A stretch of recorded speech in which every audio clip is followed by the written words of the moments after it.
You're listening to the Wear Wag Repeat podcast, the only show 100% dedicated to highlighting women in all areas of the pet industry. I'm your host, Tori Mystic, the founder of Wear Wag Repeat. Today, I am excited to bring to you episode 331. We have made it to the end of third quarter, aka Q3 of 2024.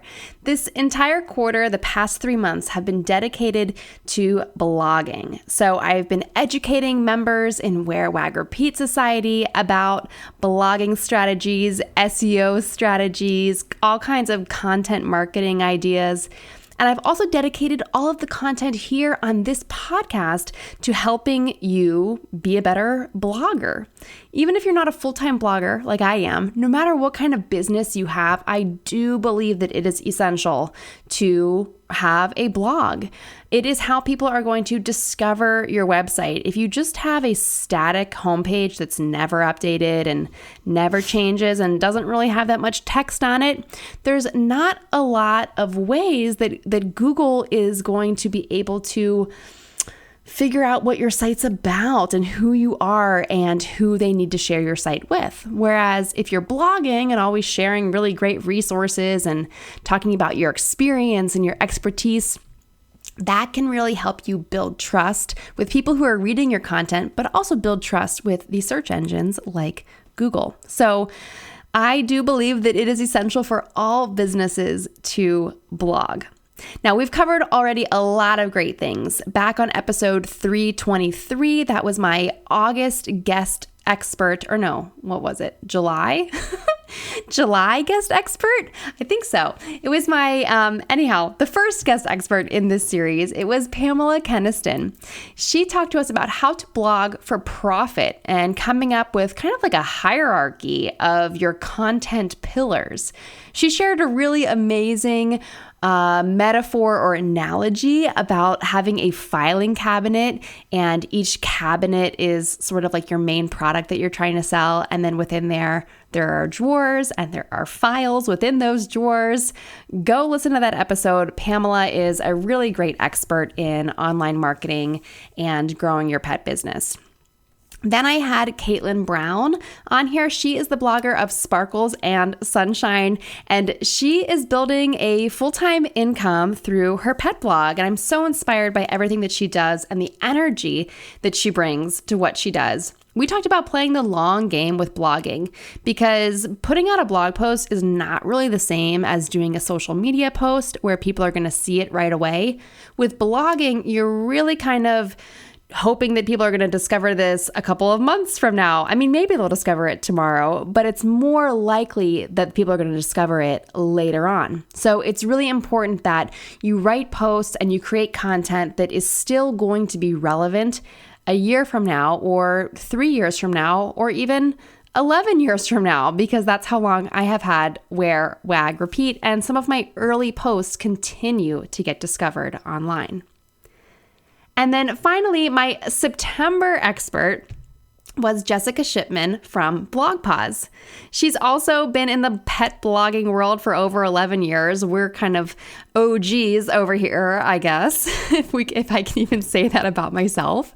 But talking to Jessica really inspired me because she is so organized, and I feel like I'm always chasing a million different things in a million different directions.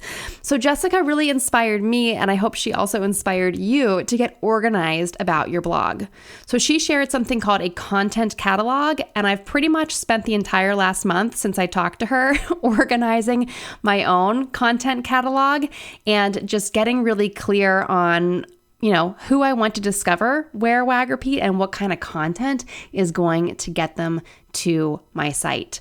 I have over 700 blog posts on my blog, so it has been quite a project to organize them. So thank you, I guess. Jessica created a lot of work for me, but I'm really excited about how it's going to set my blog up for success long term and how it's going to set my blog up to make me money. So see, it's all connected. Making money from your blog posts, planning long-term, and also being organized. That's what I covered the last 3 months with my guest experts here on the podcast. Now, I mentioned in my membership community, Wear Wag Repeat Society, where it's full of women with all kinds of awesome businesses in the pet industry. We've got content creators, artists, dog trainers, pet sitters, photographers, so many different talented people. We were recently on a group call because every month in the membership, we have a 90-minute hot seats call where we can talk about anything and everything that you are trying to figure out and work on in your pet business. And on one of those calls, one of my members asked me, Tori, what do you do after you publish a new blog post? Like, is there a list of the top 5 things to do after you hit publish on a new blog post? Because we've really covered so much in the membership about finding the right keywords, optimizing your post for SEO. And then this month we've been doing a blogging challenge, which is just all about that accountability and taking action and just writing the damn thing, you know? So after you hit publish, what do you do? So this episode, I'm going to be sharing with you 5 things that I do after I hit publish on a new blog post. So let's get into it. Number 1, internal links. Now, this is not maybe what you think it's going to be. While I'm writing the blog post, this new blog post, I'm putting internal links to some of my old blog posts that are relevant, or a sales page that I might have, or a product page, or an affiliate link. So I'm putting links into my blog post as I'm writing them. But after I hit publish and I have that new URL link to that brand new blog post, it's important that I go back and I add links to that new post in my old stuff. So for example, I might have an old blog post or a existing blog post. I guess calling it old is a little bit rude. I don't want it to feel bad. So I might have an existing blog post that performs really well and organically gets lots of traffic every single week. So if I went into that post where people are already organically landing and discovering that every week, I can add some internal links to that new blog post to help give it some juice, give it some credibility, and maybe send a little bit of traffic towards that new post. So I will go in and do this on a few different things. On all of my posts at the end, I always put a little thing like, if you liked this, you might also like this. And I'll link to 4 or 5 other blog posts or products or whatever it is that I think would be relevant. So I might go into a few older blog posts and add this new one as something that these people might like. So that's number 1. Number 2 is that I email my audience about it. So I am a big proponent of email marketing because your email list are people who have opted in and said, yes, I want to hear from you. I want to know what you're doing and I want to learn from you.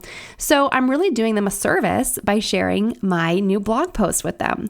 So you really have to think of it that way. You are not annoying people. It's not bothering them. You're doing them a service. You're helping them by sending them the link to your new blog post that's full of helpful information, right? So I will either work my new blog post into an email that I'm sending, like it could be something as simple as the PS, or I might say, hey, so-and-so, how's your week going? I'm so proud I just published this new blog post, and link to it right there, and then go into whatever I want to say in the actual email. It could be something simple like that. Or maybe if I'm really proud of this new blog post and I know my audience would love it, I might send a dedicated email just about that. And this could be something where I share kind of the juicy information right in the body of the email, or maybe I just give them a little teaser and I want them to link out and click out to the blog post. It's kind of up to you, and I would recommend that you vary your approach. So some weeks you send the link, some weeks you just put all the good stuff right in the email. That way it's going to keep people opening your emails week after week. All right, the third thing that I do after I hit publish is I repurpose the blog post for social media. So what this looks like for me is that I create some Pinterest pins. Usually I aim to create 8 new Pinterest pins for every single blog post. Why 8? I don't know. It's not a round number, but it's just the number that I have found is manageable for me to create 8 new graphics and write 8 fresh titles and pin descriptions. I schedule those all to go out on my relevant Pinterest boards. And then what I don't do, I don't go and share the link on Facebook and Instagram. I think most people, and I Googled, before I recorded this episode, I Googled, what do you do after you publish a blog post? And it was all like, share it on Twitter, share it on Instagram, share it on Facebook. Don't do that. Don't share the link directly on those platforms, especially Meta-owned platforms, Facebook and Instagram. They don't like people to leave their apps. So it is really not wise to put a whole bunch of links on your Facebook and your Instagram because the apps, the algorithms do not like that. So instead, I repurpose the content from my blog post for those platforms. So I might take a photo from the post because your blog post should have original photos in it, even if they're like not that good. Original photos are better than stock photos, okay? So I'm going to take one of my photos from the blog post and I'm going to create some captions, and then I might schedule a handful of those out. Maybe like three or 4 on Facebook in a Facebook group or on my Facebook page, whatever it is, wherever I'm most active and wherever the blog post is the best fit for. I'll just schedule a few of those out.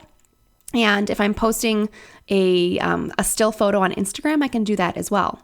Now for Reels, I might use some B-roll footage that I already have, or I might record kind of a talking head video, depending on what the topic is. If it's something more business related, I will probably do a talking head, but if it's something more pet related, I might have some B-roll of Bert and Lucy, or the 3 of us doing something together, and I can put text over it, or I could do a voiceover, and then turn that voiceover into captions so that there is text on the reel. Because remember, not everyone has these playing on full sound, so you want to make sure you have text on your reels. So that's how I would repurpose that.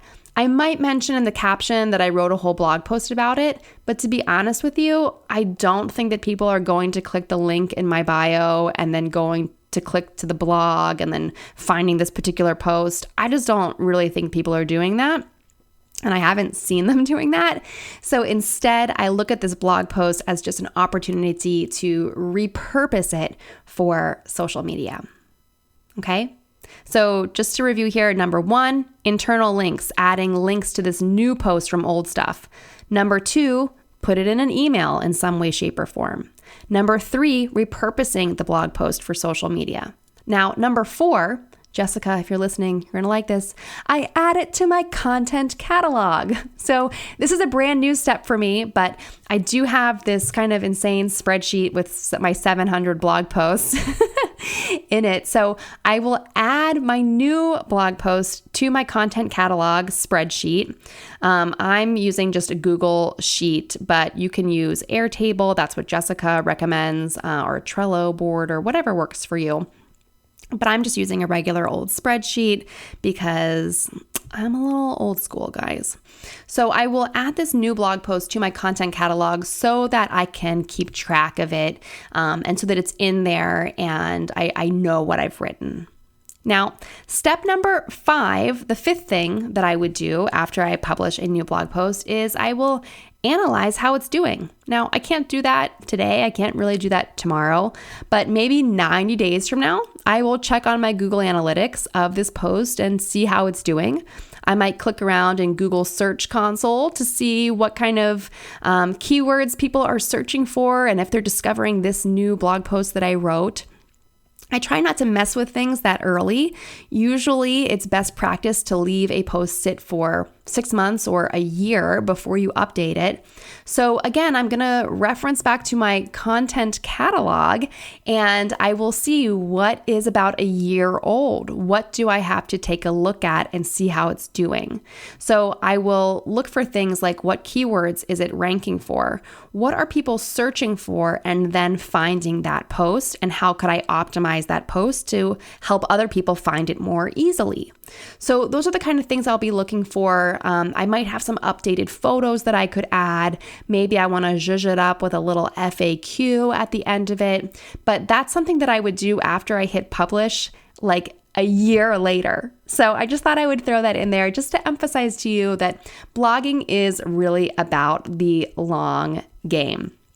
I want your business to be in business and be around for many years to come. I'm really excited that Wear Wag Repeat has existed for over 11 years, and I don't see it going away anytime soon.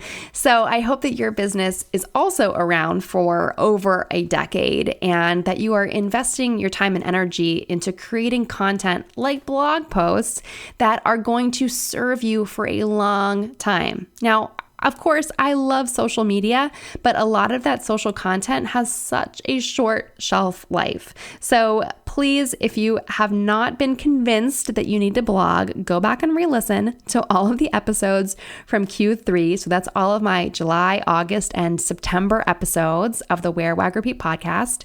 And if you're curious about learning more and getting the support and accountability that you need to really make this happen, come join us in Wear Wag Repeat Society. It's my monthly membership. It's very affordable. You get access to, I think it's like over 40 months worth of archives at this point. Plus, we have that 90-minute call every single month, and we have a private Facebook group where you can ask questions and get responses from me and other members pretty much like every day. I check it all the time. So if you're interested in that, go to wearwagrepeat.com/society or reach out to me with any questions that you might have. The best way to reach me is via email, so Tori@wearwagrepeat.com. And of course, I'm always hanging out on Instagram as well at Wear Wag Repeat. I hope that you learned a lot from this episode, and I can't wait to see how you implement it. Have a really great week.